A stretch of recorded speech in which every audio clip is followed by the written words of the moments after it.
Muy buenos días, muy buenas tardes o muy buenas noches tengan todos ustedes, queridos amigos y queridas amigas y todos los que están en medio. Bienvenidos una vez más a este su programa favorito, El Círculo de Lectura. Y fíjense que hoy habíamos intentado, por eso tengo aquí tantos libros. Intentamos leer El coronel no tiene quien le escriba, de Gabriel García Márquez, pero tristemente en la biblioteca de mi escuela pues no los cuidan, güey, y le faltan unas páginas al principio. Qué vergüenza que esa sea la calidad de los libros que sacamos de las bibliotecas de las escuelas, güey. Qué vergüenza, la neta, güey. Voy en una escuela de paga, así voy a trabajo en una escuela de paga, así se las dejo, güey. Qué vergüenza me dan padres de familia que nos reclaman, güey, neta, güey. Pero bueno, y después me la quise aventar a leer a Trump, pero pues este es un canal en español. Y me acordé, después de decir lo que tenía que decir, que estábamos leyendo al Caballero Andante, güey, de Caballeros Andantes, a mi amigo Don Quijote de la Mancha, que es también como un poco de filosofía, ¿no? Extrema acá del pasado, güey. Entonces, pues me encontré, fíjense que vagando por esa misma pinche biblioteca mediocre, a Amadís de Gaula, que es también uno de los caballeros andantes más famosos, güey. El autor, pues, se desconoce, esa es la parte más interesante de esta historia, ¿no? Entonces, pues, sin más por el momento, ni preámbulos estúpidos que no te importan, les traigo para todos ustedes, amigos míos, literatura clásica de la bien clásica, güey. Amadís de Gaula, anónimo. Estudio preliminar y notas de César Simón G. Estudio preliminar. Número 1. Analogías y diferencias. El Amadís y los libros de caballerías en general significaron para los miles de lectores que se entretuvieron con ellos algo parecido a las novelas de aventuras actuales, en sus múltiples especies, lo que los preceptistas calificaban de literatura trivial y los sociólogos de literatura de evasión. Los tiempos se parecen, pero no son idénticos. Aquella literatura contenía ideales distintos a los de hoy. Hay bastantes semejanzas en los efectos producidos sobre las masas de lectores. Una multitud ávida de aventuras, cuyos ingredientes son la agresividad, estocada o ráfaga de balas, y el erotismo, el pleno triunfo de lo físico. ¿Cuál es el sentido de esta literatura? La cuestión es muy compleja, pero, en esencia, podemos decir que el lector ve realizada en la proeza de su héroe su ansia del éxito personal insatisfecho, sus frustraciones, se ve arrancado a la realidad de entorno, donde es un ser común y corriente, y sumergido en un mundo fantástico, en el que se siente irresistible. En cuanto a las diferencias, la literatura caballeresca era el reflejo de una época muy distinta de la actual. Había en aquellos libros un ingrediente de seriedad que falta a la literatura trivial de hoy. Los libros de caballerías respondían a un código, no por inalcanzable, menos deseado. En sus principios existen valores formativos indudables. La neta sí, güey. Ya nadie le enseña a nadie el concepto del honor, güey. Vean todo sangre por sangre, blood in, blood out, y ya. ¿Quién escribió el Amadís? Número 2. La primera edición conocida del Amadís data de 1508, firmada por Gassi Ordóñez o Rodríguez de Montalvo. Pero eso no quiere decir que fuera la primera. Se ha discutido mucho acerca de la nacionalidad del Amadís. Hay tres opiniones principales al respecto. A. La portuguesa. Una crónica portuguesa de 1554 dice que el Amadís fue escrito por Vasco de Lobeira, joven que fue armado caballero el día de la batalla de Aljubarrota, en 1385, cuando las tropas portuguesas derrotaron a las castellanas. Sin embargo, tal afirmación debe ser puesta en duda, pues en esa batalla fue hecho prisionero el canciller Pedro López de Ayala, el cual, en su obra El rimado de Palacio, afirma haber leído el Amadís en su juventud. El canciller era ya cincuentón por esas fechas, y Vasco de Lobeira debía de ser muy joven, dada la urgencia en armarlo caballero. Luego, es imposible que durante la juventud de López de Ayala, Vasco de Lobeira tuviera más de 10 a 15 años. Hay otro argumento. Garci Rodríguez afirma, a propósito del episodio de la reina, Briolanja requiere de amores a Amadís, que este no sucedió, aunque de otro modo lo mandara poner el infante don Alfonso. De este pasaje interfiere Meséndez Pelayo, que este infante debía de ser el hijo del rey don Dionís, y quería corregir el pasaje antes de 1325, en que sucedió a su padre, siendo Juan Lobeira poeta de la corte del rey Dionís, y el refundidor, ya que una poesía inserta en el capítulo 11 del libro segundo, lleva del estribillo uno idéntico al de la otra, Juan Lobeira. Nos referimos a Leonoretta fin Rosetta. Suponiendo que esto fuera cierto, tendríamos que la versión más antigua aludida sería portuguesa, pero nada se concluiría respecto del original, ya que si el infante mandó corregir el pasaje es porque ya existía un texto anterior. Hay más. Según Edwin B. Place, no es indiscutible que este infante fuera hijo del rey Dionís.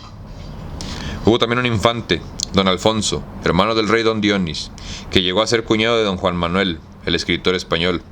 A este infante se refieren también muchos autores. Ni idea de quién sea esa gente. Pues por las fechas en que Montalvo trabajaba en sus borradores, aquel infante estaba demasiado lejos, ya, para que el lector supiera sin más explicaciones que el comentario de Montalvo se refería a él.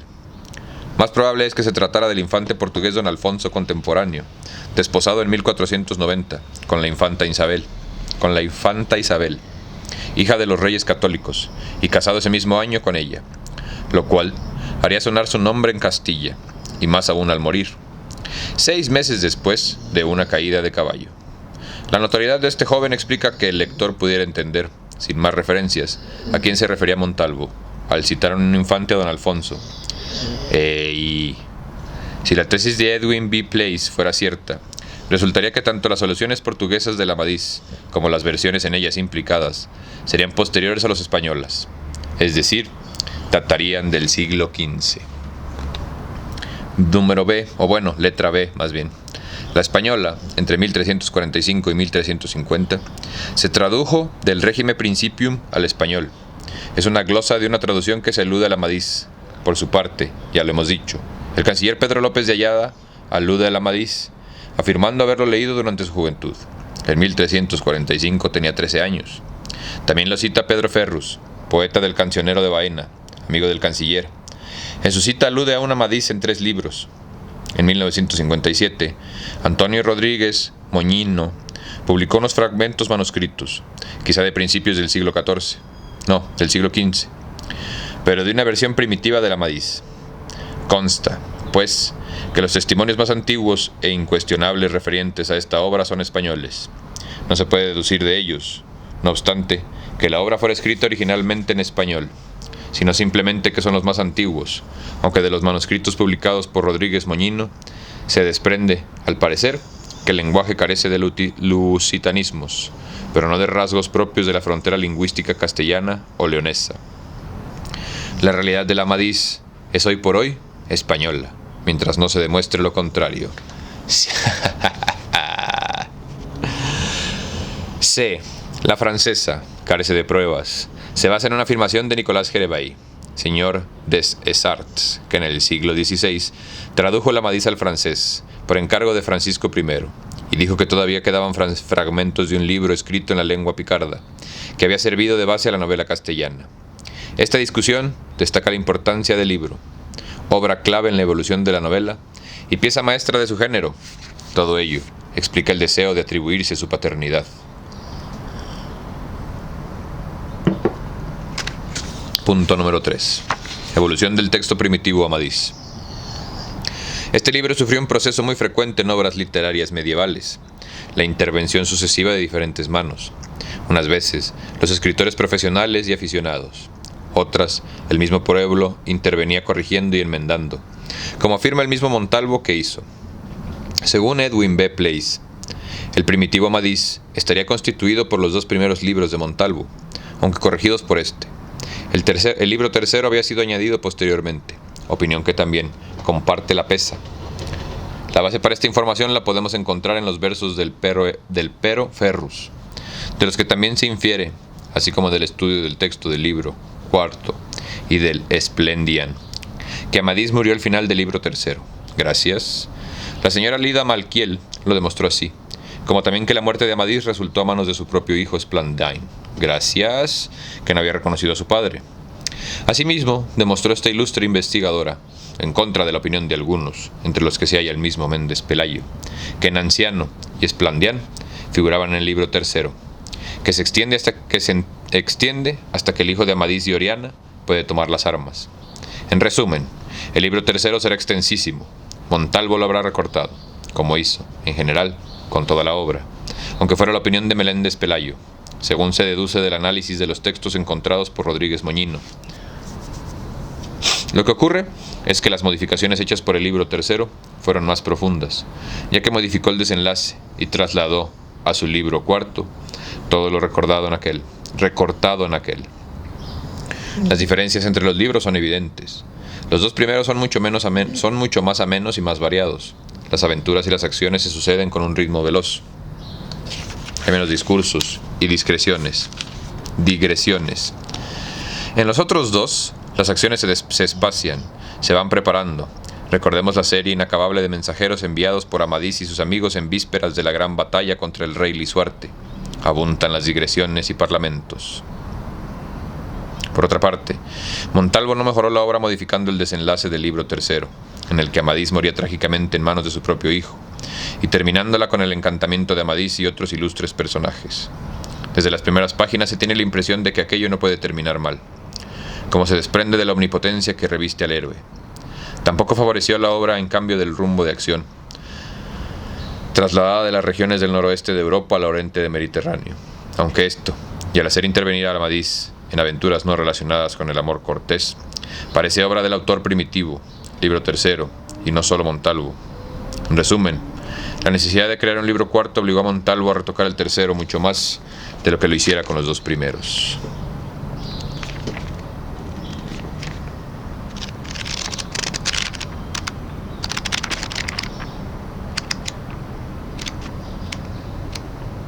Pues así es el libro, güey. Me confundí por un momento. Pero cómo me cae de madre que saben ellos que nadie lee este tipo de cosas, ¿no? Y por eso nos están arruinando el libro. Número cuarto. Voy a leer esto al final.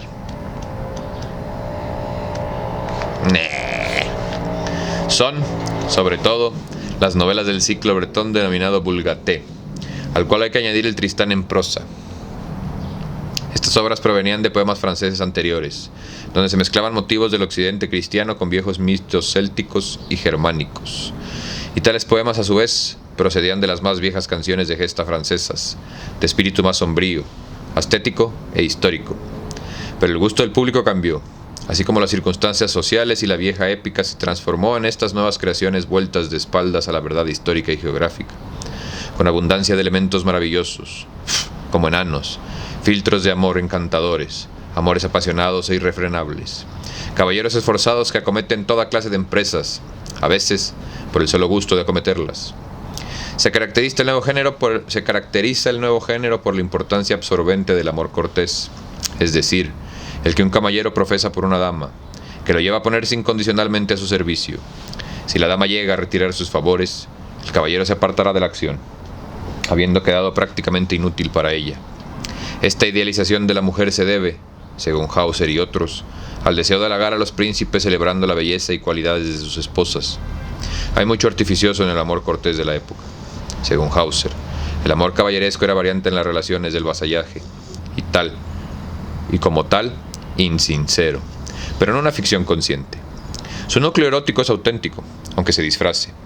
Hauser explica la transformación en el concepto del amor como producto de una nueva clase social que estaría constituida por los segundones y trovadores que buscaban la protección de algún señor para alcanzar el estado caballeresco.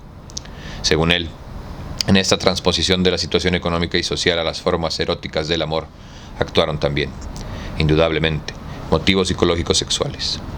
Alude también a la vida en las cortes, en los castillos, donde se reunían gran cantidad de estos aventureros deseosos de medrar, en torno al príncipe y a su esposa, ya que las hijas solían educarse en los conventos. Esta nueva clase social, aludida sería, pues, la introducción de la nueva modalidad amatoria, que solía estereotiparse en fórmulas poéticas convencionales. De todos modos, de ahí, y del hecho de que las mujeres ejercían a menudo el poder feudal, a causa de las largas ausencias de sus maridos por motivos casi siempre bélicos, así como de los casos en que las leyes preveían la sucesión en el trono de las hijas o el traspaso a mujeres de grandes feudos, procedería la importancia de la mujer en esta nueva modalidad cultural, típicamente femenina. La literatura caballeresca gira en torno a la mujer, y se escribe especialmente para ella. Esto explica su tipo de sensibilidad femenina y sexual, las abundantes lágrimas, el pasar a ser la mujer, el motivo casi único de la actividad caballeresca, es decir, la protección de las viudas y las doncellas. Güey, la mujer es lo único por lo que vale la pena vivir, yo no sé a qué le tiran, güey. Bueno, por una mujer es por lo único que vale la pena morir, dice mi compa. Digamos ahora algo respecto al fenómeno de la caballería. Según Hauser, debido a las exigencias de las guerras y luchas interminables, los reyes y señores necesitaron nuevas levas de vasallos y fieles servidores que reclutaron en su mayoría de entre las filas de administradores, funcionarios, directores de los talleres del feudo, miembros de la comitiva y de la guardia, y principalmente suboficiales, todos los cuales, según la economía natural de la época, no podían ser recompensados más que con feudos. Más tarde, una vez formada la nueva caballería, esta se hizo exigente, celosa de sus ventajas, y empezaron a aumentar las exigencias. El ritual necesario para ser admitido en el círculo, lo que surgió de una necesidad social, se convirtió después en una moda, y hasta los reyes y los príncipes se contagiaron de ella. Como la política. Se me atoró algo. Perdón.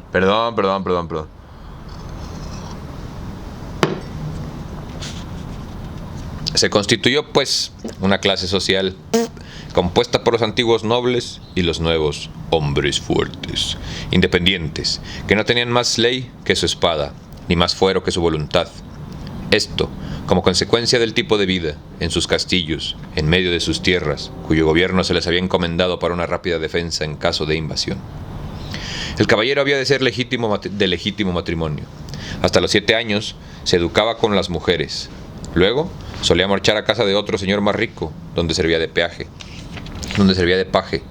A los 14 años podía convertirse en escudero, teniendo que llevar las armas y el caballo de combate del señor, mientras se ejercitaba en la esgrima y en la pelea. Al cabo del tiempo, cuando se llevaba algún tiempo de escudero, o había hecho algo notable, se le armaba caballero, por medio de una complicada ceremonia. Tenía que ayunar y velar las armas, a la mañana siguiente, oír misa de rodillas, guácala, y con la espalda al cuello, recibiendo después cada una de las insignias de su profesión. Recibía el espaldarazo, es decir, que el caballero que lo armaba le apoyaba la espalda en el hombro, en señal de las cargas que le esperaban como caballero. A todos los que les han dado un espaldarazo con el machete en la espalda, güey, son caballeros.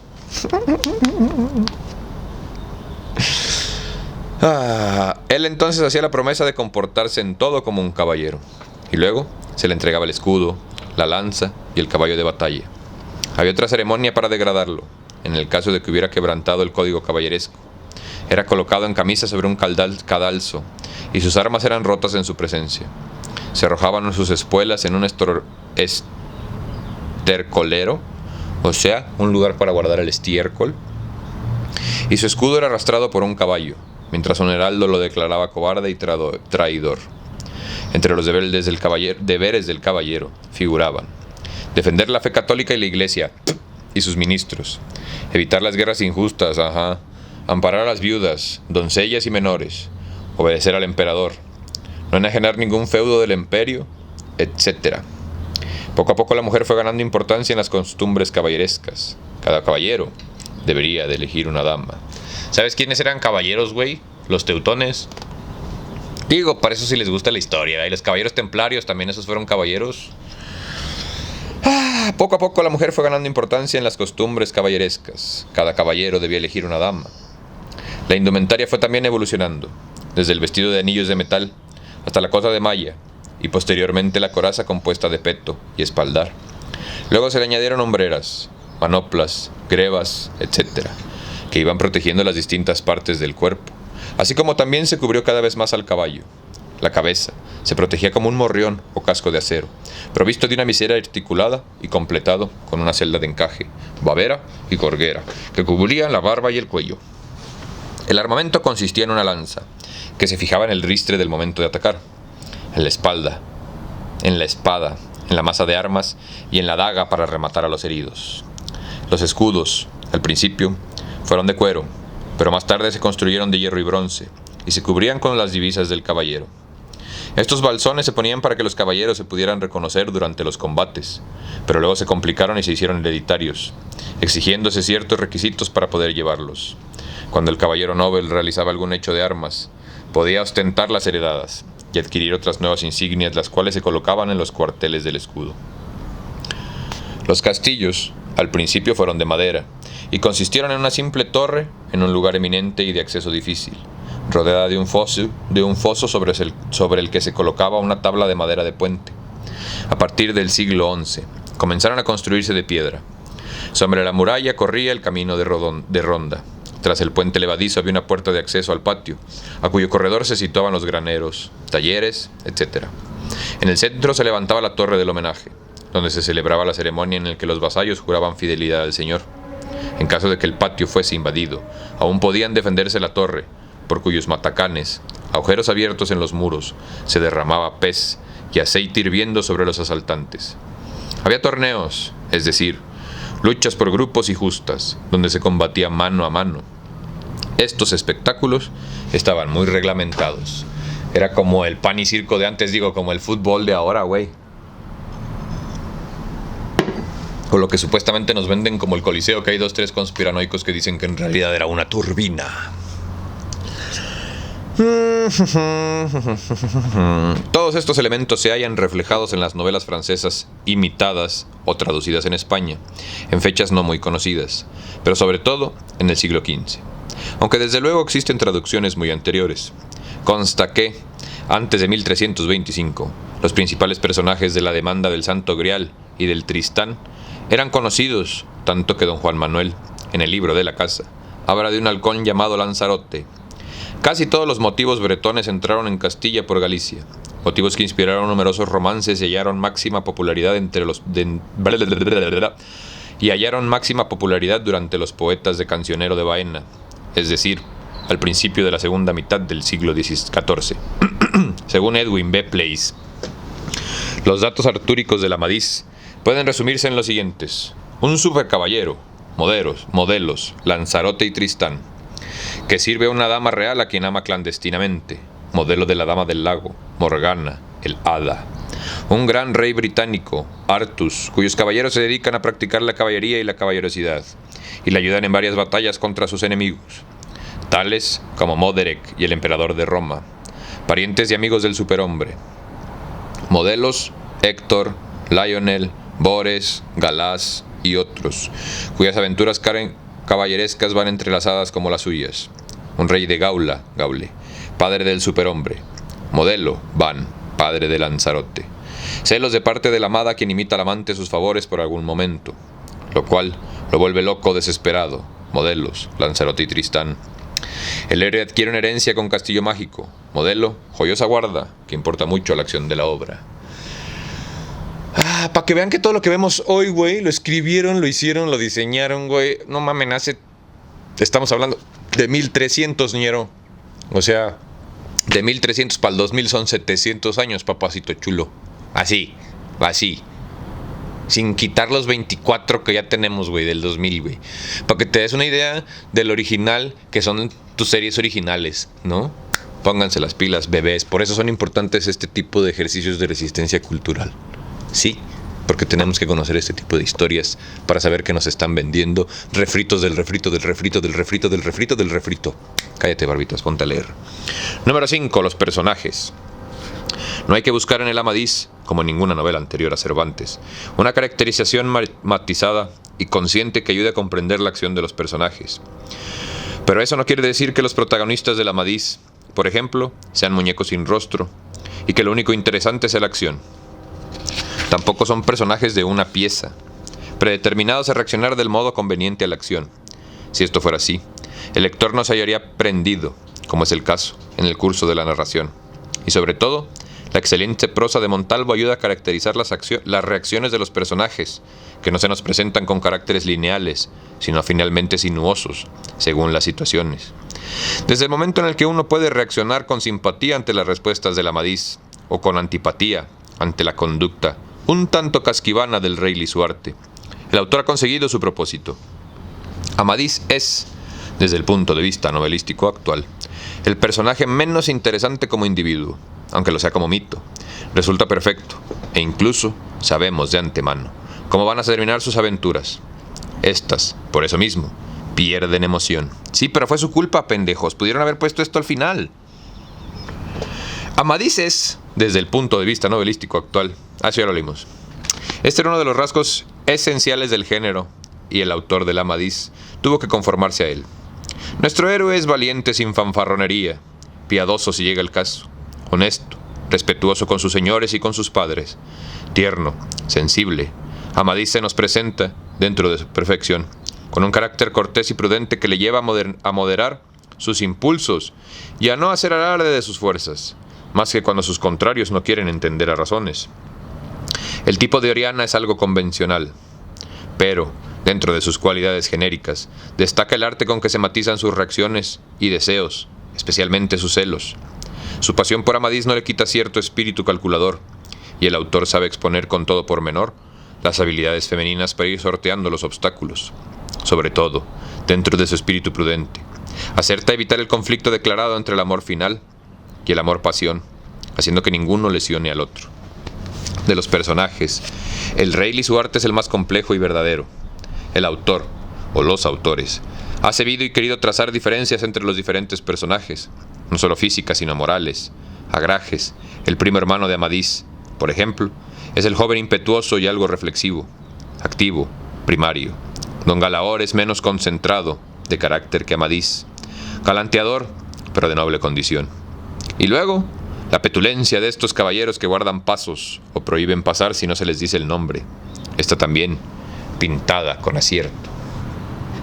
Número 6. La composición, el estilo y las intenciones del autor. Los primeros dos libros son mucho más amenos y dinámicos. Las aventuras se enlazan casi por yuxtaposición. A lo sumo se preparan en un capítulo los sucesos de alguna aventura posterior, pero sin diferirla demasiado. En cambio, en los últimos dos libros, los hechos se van preparando en forma más proligia y abundan las digresiones. La concreción, sensatez y realismo del estilo de Montalvo, como en general la de casi todos nuestros escritores medievales, están muy lejos de ese romanticismo de la literatura céltica, precedente remoto del Amadís. La prosa de Montalvo, porque esa sí debe ser enteramente suya, nos parece sólida, dominadora del periodo largo, de matiz, de la insinuación y hasta de la retórica. Prosa algo altisonante pero sin ridiculez, como corresponde la intención y el género, prosa llena de sensibilidad y de matices. Montalvo ha logrado plenamente su intención de hacer toda aquella historia más inteligible y de ponerla en más pulido estilo. Quizá las versiones antiguas fueran más toscas, pero tuvieron más encanto. Y en cuanto a las intenciones del autor, conviene distinguir entre Montalvo y los demás. En El regidor de Medina, que este fue el oficio de nuestro escritor, es evidente la intención moral, principalmente la de alertar a los reyes contra los mezcladores, o sea, los intrigantes y calumniadores, pero sobran a veces sus digresiones. Hay notables parlamentos y algunas conversaciones que constituyen auténticas lecciones de caballería. Por eso, el Amadís se convirtió en el brevario de la vida caballeresca, con toda clase de advertencias para la conducta en los pleitos y cuestiones de honor. Trató a los amigos y enemigos, deberes, derechos y obligaciones del caballero, normas de cortesanía y diplomacia. Todo ello sazonado de un auténtico sentido de la prudencia y de la justicia bastante cristianos, o sea, crucificando y matando gente. Pero de aquí a creer que el primitivo autor del Amadís, o los autores, y la refundición de Montalvo tuvieran por objetivo directo estas u otras intenciones morales, hay un gran paso. Siento que el Amadís, un poquito como Don Quijote, son historias como un compilado de leyendas, ¿no, güey? O sea, como... Vamos a seguir leyendo. Número 7. Éxito y ocaso del Amadís y de los libros de caballerías. El Amadís tuvo un éxito prodigioso. La magia y el dominio de su estilo, su ecumenismo caballeresco, fueron la causa de que se multiplicaran las traducciones y las ediciones en todos los idiomas. Fue traducido, imitado y adaptado al teatro y a la poesía. Lo leyeron grandes personajes como Barbitas, Carlos V, Francisco I, Santa Teresa, San Ignacio, etc. Luego comenzaron a publicarse libros sobre sus hijos y sus nietos, una multitud de personajes que poblaron la imaginación de los lectores del siglo XVI. El espíritu caballeresco que hizo furor en la Europa del siglo XV había penetrado en España. El público ya no se contentaba con las historietas de lo Boccaccio e imitadores. Necesitaba perspectivas mayores y acciones más complejas, que correspondieran además a las hazañas y muchos asombros de los españoles por tierras europeas y americanas. Hay un momento de fiebre aventurera que necesitaba una literatura equivalente. Los tercios españoles habían paseado triunfales por Italia, Alemania y Flandes. Pizarro había atravesado los Andes y Vasco. Núñez de Balboa había descubierto un nuevo océano. Aún llegaron días gloriosos con San Quintín y Lepanto. Pero ya, Cervantes se da cuenta, no sin cierta amargura, de que en su tiempo un caballero andante es ya un ser anacrónico. El teatro vendrá a suplantar a las novelas de caballerías en el gusto de la gente. En el gusto de las gentes. El Amadís fue traducido al inglés, francés, italiano, holandés, alemán e incluso al hebreo. Escritores como Artioso o Bernardo Tasso se inspiran en el Olo y Mitán. También se inspiran en él los prerrománticos alemanes como Wieland. Número 8. Resumen. Cuanto llevamos dicho puede sintetizarse en los puntos siguientes. Número 1. El Amadís procede de las novelas de caballería del siglo bretón, las cuales habrían surgido como evolución de los cantares de gesta. Número 2. Las alusiones a las versiones más antiguas, cuya autenticidad está fuera de dudas, son españolas y se remontan a los primeros años del siglo XIV. Las alusiones a las versiones portuguesas, aunque muy dignas de tenerse en cuenta, se apoyan en conjeturas. Y seguramente si leemos la versión portuguesa va a decir lo mismo de la española, güey. O sea, no les creo a ninguno de los dos. Le vamos a preguntar a alguno de sus vecinos que no hable su idioma para que nos diga la verdad. En ningún caso está demostrada la paternidad de la obra. Ya ves, Varitas, ¿por qué no te debes adelantar? Lo voy a leer otra vez. En ningún caso está demostrada la paternidad de la obra. Montalvo, al hacer su refundición, tuvo en cuenta por lo menos 3 versiones. El texto primitivo constaría de 2 libros. Número 5. Un refundidor lo reharía y añadiría un tercero, que acabaría con la muerte de Amadís a manos de su propio hijo Esplandián. Número 6. Montalvo refundió algo los 2 primeros libros, rehizo bastante el tercero y añadió el cuarto. Número 7. Por el análisis de los fragmentos manuscritos estudiados por Rodríguez Moñino y Lapesa, se deduce que Montalvo, en vez de alargar los primitivos textos, los acortó. Número 8. Montalvo suprimió el final del libro tercero e intercaló advertencias y pensamientos moralizantes. Número 9. Por su idealismo sentimental y sus vagos contornos geográficos, Méndez Pelayo opinó que el libro debió de ser escrito en la región noreste de la península ibérica. Número 10. Montalvo debió de redactar su versión hacia 1492, aunque la primera edición conocida es la de Zaragoza, de 1508. La obra está escrita en magnífica prosa y constituye un auténtico código de las virtudes caballerescas. Número 9. Nuestra selección. Nuestro criterio selectivo se ha basado en la idea de respetar todas las características del género literario, no vayan a salir con sus mamadas de ahorita. Por tanto, no hemos creído oportuno suprimir pasajes esenciales, que por otra parte están resueltos en el libro con admirable limpieza e idealismo. Amor y aventura son 2 caracteres esenciales de las novelas de caballerías. En cuanto a la aventura, hemos procurado dar variedad y suprimir las reiteraciones. También se hallará lo maravilloso, fantástico y legendario.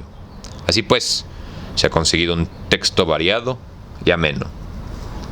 Nota: en general se ha mantenido el texto antiguo, fácil de leer, y su versión moderna puede constituir un provechoso ejercicio para los alumnos. Número 10. Diversos nombres con el que aparece Amadís en esta obra. Para evitar confusiones, ponemos aquí una lista de diversos nombres que recibe Amadís a lo largo de su vida. Amadís sin tiempo, doncel del mar, Amadís de Gaula, Beltenebros, caballero de la verde espada, caballero del enano, caballero griego. Fíjate que el caballero de la verde espada ya lo había leído yo en algún lado, güey. Fíjate, en el panorama histórico-cultural no entiendo bien a qué se refiere, supongo que es como una línea del tiempo, pero fíjate qué interesante, güey. De 1252 a 1284 es el reinado de Alfonso X de Castilla. En 1257 se funda la Sorbona, fundación de la Sorbona, que es una universidad, güey. En 1258 es el Tratado de Corbeil entre Jaime I y Luis XIV de Francia. En 1267, Santo Tomás de Aquino comienza su Suma Teológica. En 1272, la Ars Magna de Raimundo Lulio. En 1282, Pedro III de Aragón conquista Sicilia. En 1285, Pedro III vence a Felipe III de Francia. En 1292, la Vita Nuova de Dante. En 1302, Tratado de Caltabellota, la dinastía aragonesa de Sicilia. En 1309, los papas de Aviñón hasta 1377. 1325, los aztecas fundan la Ciudad de México Tenochtitlan. ¿Cómo saben? Estos puñetas, ¿cuándo lo fundaron, güey? Que no llegaron ellos alrededor de 1200, pero bueno, aquí aparecemos, mira. 1337 empieza la Guerra de los 100 años. 1340, Alfonso XI de Castilla vence a los benimeres musulmanes en la batalla del Salado.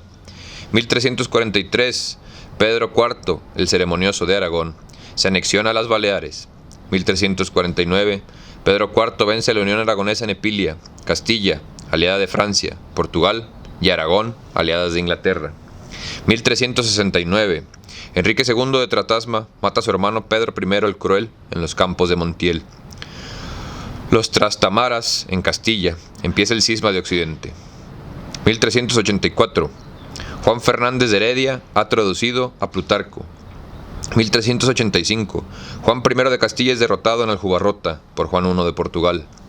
1391, persecución de los judíos. Paréntesis cultural, güey. Yo nada más quiero que pensemos por qué a lo largo de la historia de la humanidad se ha perseguido tanto a esa gente, güey. Ahí nomás se los dejo de tarea, güey. Yo no estoy diciendo que esté bien, yo no estoy diciendo que esté mal, güey. Yo no estoy diciendo que nada, güey. No quiero discutir cuestiones éticas, solo quiero que lo piensen. ¿Por qué a lo largo y ancho de la historia de la humanidad, güey, en todos lados de este pinche planeta se ha perseguido a esa gente, güey? ¿Por qué? Porque no creo que sean víctimas, güey. En fin. ¿En dónde estábamos? ¿1300 qué? 1391, persecución de los judíos. 1397, anexión de Sicilia por Martín I. 1398, nace en Texcoco el rey poeta Netzahualcóyotl. 1406, empieza el reinado de Juan II de Castilla. 1412, compromiso de Caspe, los Trastamaras en Aragón, Fernando I. 1443, Alfonso V el Magnánimo conquista Nápoles.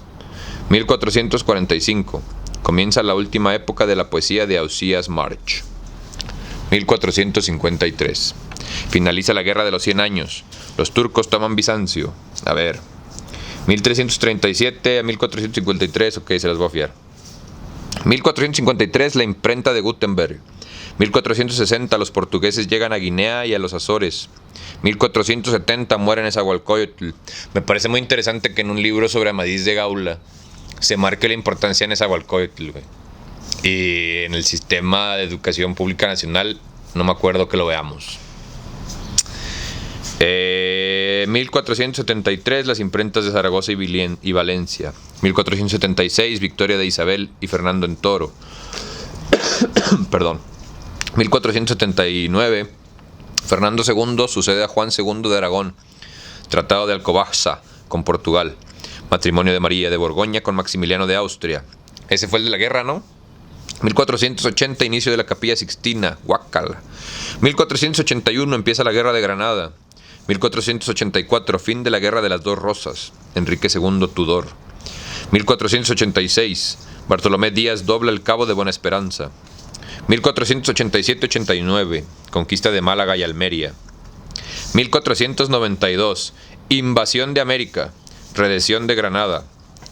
Expulsión de los judíos. No dice de dónde, nada más dice expulsión de los judíos. 1492, o sea, de la primera vez que lo leímos en 1300 no sé qué. 1391 a 1492. Ahí van, güey. Segunda ocasión que los tratan mal registrado en este libro.